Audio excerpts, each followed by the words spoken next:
Hello, warm welcome to this talk, Saturday the 13th of January. Now I want to be talking about disease X in a minute from a small radio station in Switzerland called Radio Davos, I think it was. More on that shortly, but a bit of a disappointment first. This is from the UK COVID inquiry, and unfortunately the public hearings for the inquiry's fourth investigation into vaccines and therapeutics module will be rescheduled. The hearings were provisionally scheduled to take place in the summer of 2024.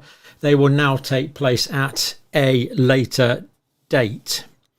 And then there's some rationale given there which you may choose to accept or not, to enable organisations to prioritise providing evidence for the inquiry's third investigation into the impact of the pandemic on healthcare.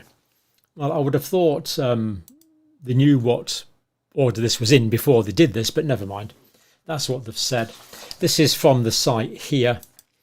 This is from Baroness Hallett, who's the chair of the inquiry.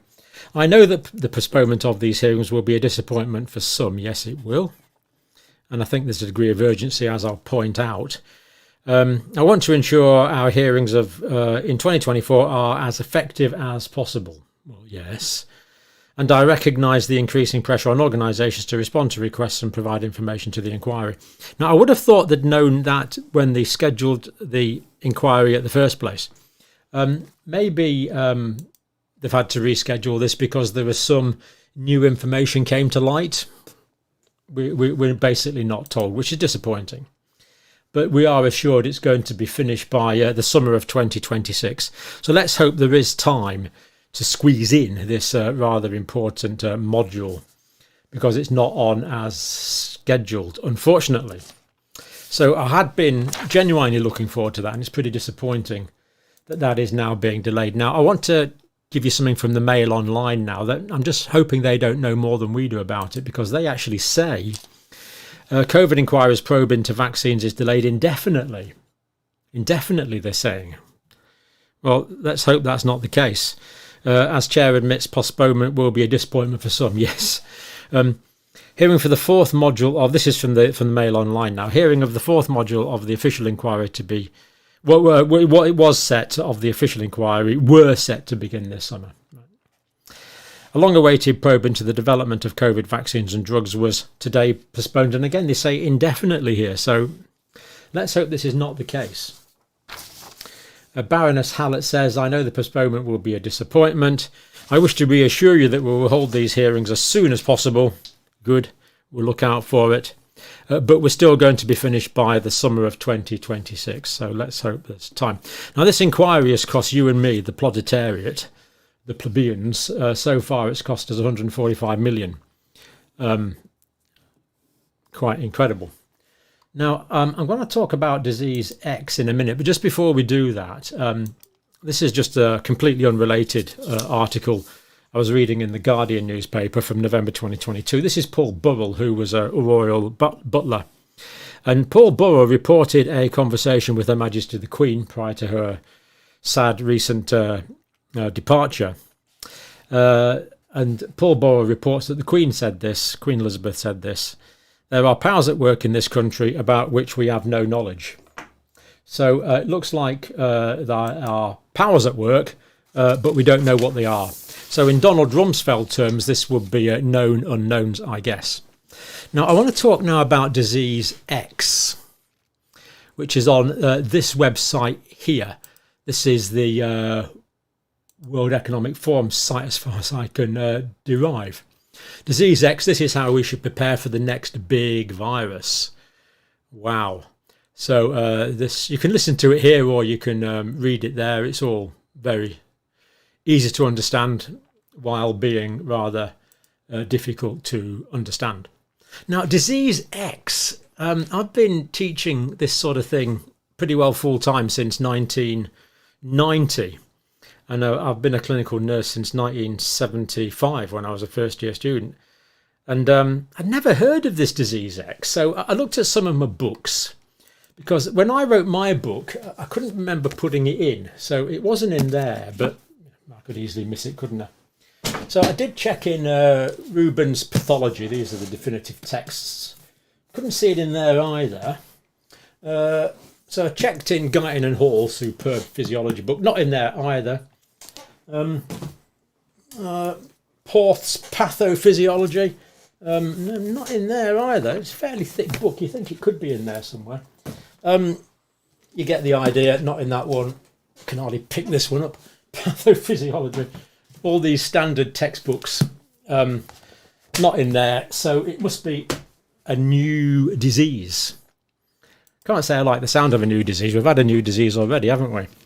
Anyway, this is just, I want to give you some highlights from the Radio Davos talk. Disease X is looming. The world needs to be better prepared to tackle a future pandemic. And you'll see here that the text is from the World Economic Forum site.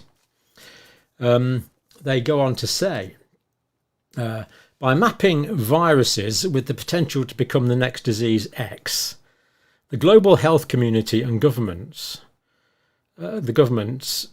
can be more responsive the next time a pandemic looms. Looks like they're anticipating another pandemic here. Global collaboration and adequate funding are needed to improve pandemic preparedness and ensure fast action to keep a viral outbreak at bay. It says you can get a long way being able to produce something. Not quite sure what's being produced, but you can produce something or other that will target a novel virus before that virus even emerges. I assume here they're referring to repurposed drugs, which could be rolled out very quickly and very cheaply, and may be efficacious against a range of conditions. Maybe that's what they mean. But anyway, they're going to produce something. Can't read too much into that. All they say is something. Could even mean a vaccine. I don't know, whatever they mean there. Anyway, that will target a novel virus before that virus even emerges. It's a virus we don't know yet, but we do know it's out there. Do we? But we do know it's out there. Now, unfortunately, much to my annoyance and your annoyance, I felt compelled to delete yesterday's video. My apologies. The trick is to live to fight another day. That's what we aim for. But the video I was doing yesterday was examining a particular virus that was experimentally used to infect mice, caused a disease of the brain. And at the end of the study, none of the mice at the end of the study were alive anymore. None of them were alive anymore because a certain event had happened to them that made them not alive. And that virus, my understanding from reading of the paper, was it evolved in cell cultures in a laboratory. So as a result of going through cell cultures in a laboratory, the function of the virus had been increased. It would appear it became a more functional virus. There was a function, and there was potentially an increase, maybe even a gain.